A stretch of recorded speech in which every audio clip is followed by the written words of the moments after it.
In today's tutorial, I'm going to show you the secrets to making your projects look like this.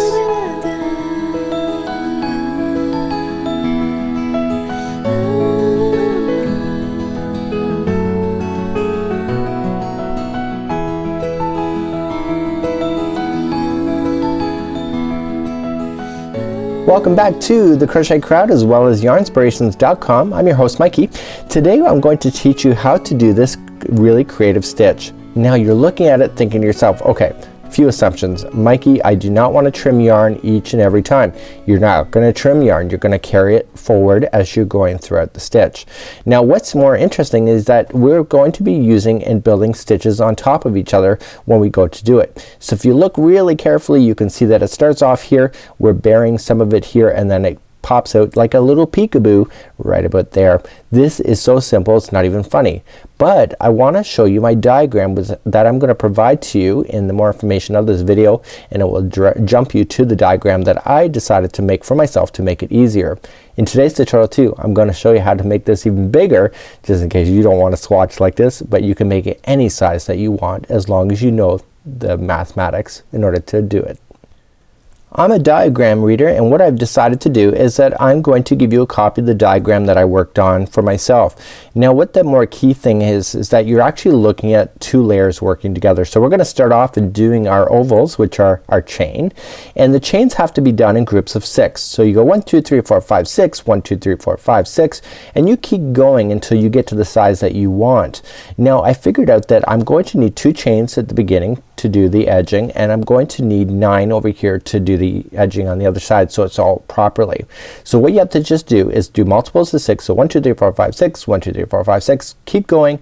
When you get to the length that you want to add another 11.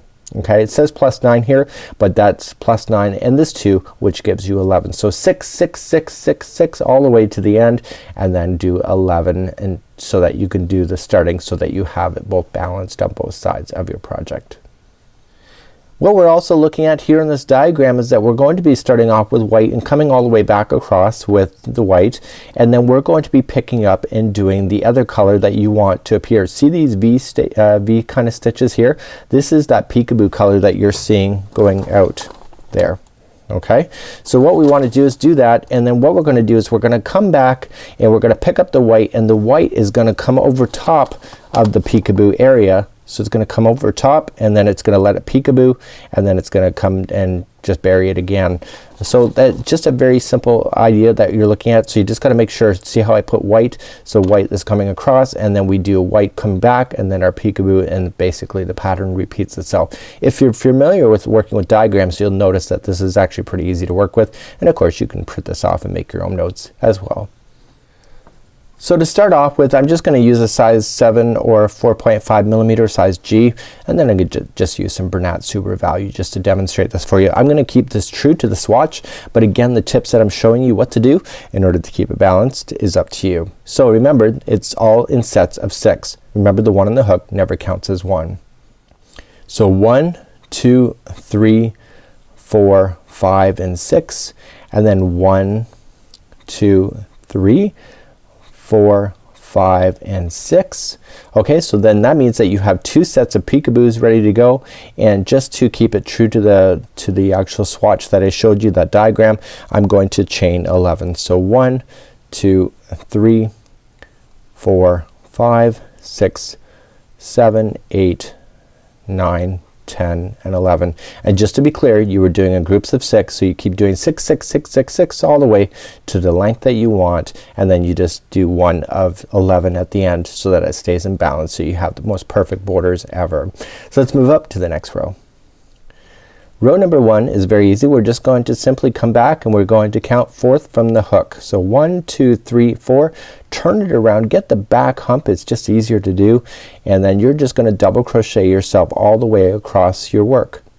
Okay, so just double crochet, and so that chaining of the extra 11 that we did at the end is being compensated by doing that 4 chain from the hook, plus we want some bordering to be on both sides as well. So you just got to put some trust in me that I think I know what I'm talking about. So please double crochet yourself all the way back across this line for row number 1. So I just came all the way across and I want to make sure that I'm ready to go, and simply all I want to do at this point is that I want to pull up a loop on this one here, okay, and leave it out. You will want to put a stitch mark on here or a way to prevent it from actually being sucked back in. We are not going to be cutting yarn at any of these sides that we're going to be building up on top of each other. What we need to do is turn our work, but this time I want you to get your secondary peekaboo color. It could be a variegated, it could be anything. I'm just going to use a lime green, and I'm going to create a slip knot just to start it off so that I can get a nice good finish to it. And what I want to do is that I want to insert it into the last stitch here. See this big loop? I want to leave it out of the way and I want to join it here. So I'm going to use both strands and just join. Okay. And what I want to do at this point is just chain 3. So 1, 2 and 3, and I want to double crochet into the next double crochet that's available to me. Okay, so just do that. We're going to chain 2, 1 and 2, and what we're going to do down here is that we're going to jump over 5 stitches. 1, 2, 3, 4, 5, go to the 6th and double crochet twice. Okay, this is going to be part of the peekaboo. And then once you have your 2 in there, you want to chain twice. So chain 2 times and then double crochet 2 more times. Okay, so you have like a V stitch there, and then chain 2, 1 and 2, and you then jump over another 5. So 1, 2, 3, 4, 5, go to the 6th and double crochet 2 more times.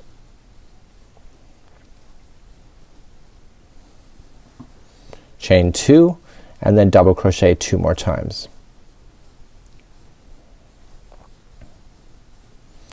Okay, chain 2.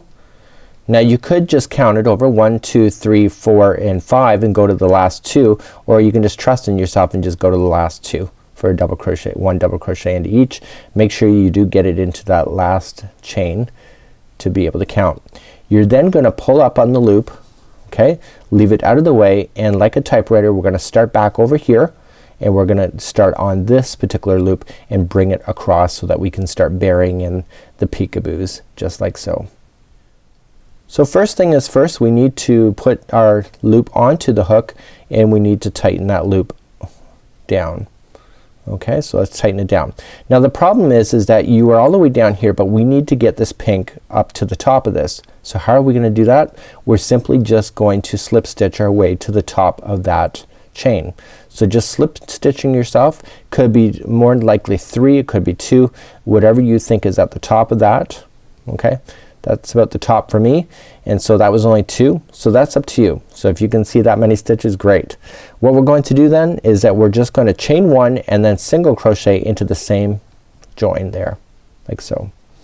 And now we're going to chain 2, 1 and 2, and what we had down here in this pink row is that we have 5 empty stitches. So 1, 2, 3, 4, 5. We want to concentrate in the 3 middle ones only. So you can just look at it and say, oh, there's the 3, or you can just count it and it starts at the second one over. And you're gonna go right over top of that green. So just wrap, going in, push that peekaboo chain down so it's all part of it, and do that for 3 times. I kinda did that without really showing you, but I'll show you again. So once you have your 3 in there, chain 1 and then just single crochet in between the 2 V's and then chain 1. Okay, so here's your next 5. Okay, just look for your second one over or look for the 3 middle. So wrap, going in and push, see how that automatically pushes that down, and just double crochet so it pushes it down so you end up with a peekaboo. Now peekaboo isn't a technical term, it's what I'm calling it, but it does really just peekaboo. So chain 1 then, once you have your 3 in there, single crochet to the top of the V stitch there and then chain 1. And what we want to do is that we want to get ourselves back to the end, so we still have another gapping space to fill in, so second one over. So I guess the real trick to this is just watch these loose strings at the end. Just make sure you don't trap them under anything, that they remain free and clear. So you're gonna get your third one over. Again, I'm watching all the stragglers. Once your sample gets a nice big size, it gets easier too. And this time, because we're on the end, we want to start off and chain 2, and then we're just gonna single crochet into the top. See how this is a big loop here? We want to go in the same spot, okay, where that's coming out of, and we want to single crochet and pull up a loop. So now both of the strands, the pink and the green, are on the same side. So what we want to do is now turn our work. Technically I shouldn't have actually pulled a loop up on that pink, but I want to give you a demonstration of why I did what I did. Okay, so let's move along to your next round. So what we're going to do is now is we're going to put a solid pink line in, a pink row. So we're gonna put that pink on there. I technically should not have pulled a big loop, okay, but I really want to demonstrate to you that that's what I was doing, just in case. So again, let's begin again, and we're gonna start off with the white, and the white we're just going to chain 3, 1, 2 and 3, and we're just gonna double crochet ourselves across. Now remember how we chained 2 here? We're gonna put 2 double crochets into that chain 2 space, and then 1 double crochet into each one of the double crochets. And where it gets fancy, which is not a big deal at all, is right in the middle where the V-stitch is. So you know there's a chain 1 space here, there's a single crochet and a chain 1 space here. So you're just gonna fill it in. So just 1 double crochet in the chain 1 space, and 1 double crochet in the middle of the single crochet, and then 1 on the other side. Okay, so you're filling it all in, and then each double crochet continuing. So as long as you can get that fact, it's very easy.